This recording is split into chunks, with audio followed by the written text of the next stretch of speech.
बहुत समय पहले एक छोटे से गांव में रामू नाम का एक गरीब किसान रहता था। वो बहुत मेहनत करता था, लेकिन फिर भी उसके पास ज्यादा पैसे नहीं थे। एक दिन रामू लकड़ी काटने के लिए जंगल गया। तभी उसे झाड़ियों के पीछे से अजीब सी आवाज सुनाई दी। ये कैसी आवाज है? लगता है कोई जानवर फंसा हुआ है। जब रामू पास गया तो उसने देखा कि वहाँ एक मुर्गी बैठी हुई है। रामू, अरे, ये मुर्गी यहाँ कैसे आ गई? चलो इसे घर ले चलता हूँ। अगली सुबह जब रामू मुर्गी के पास गया तो उसने जमीन पर कुछ चमकता हुआ देखा। रामू हैरान होकर, ये क्या है? ये तो सोने का अंडा लगता है। रामू तुरंत अंडा लेकर बाजार गया और सुनार को दिखाया। सुनार बोला, रामू, ये तो असली सोने का अंडा है। रामू खुश होकर, सच में? अब तो मेरी किस्मत बदल जाएगी। अब हर दिन मुर्गी एक सोने का अंडा देती थी। धीरे धीरे रामू की जिंदगी बदलने लगी। गांव वाले रामू तो अब अमीर हो गया। लेकिन इसी के साथ रामू के दिल में लालच भी बढ़ने लगा।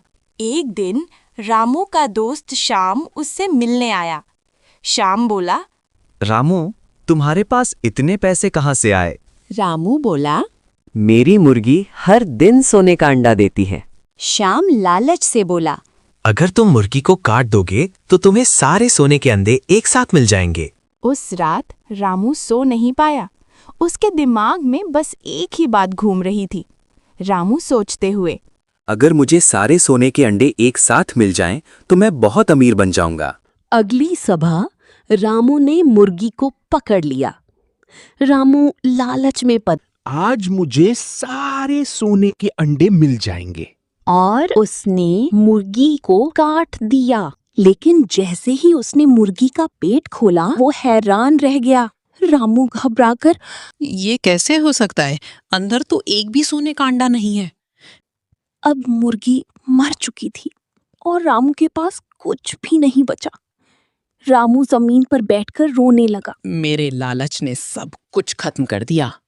उस दिन के बाद रामू को समझ आ गया कि लालच हमेशा नुकसान देता है। इस कहानी से हमें ये सीख मिलती है कि लालच इंसान से उसकी सबसे कीमती चीज भी छीन सकता है।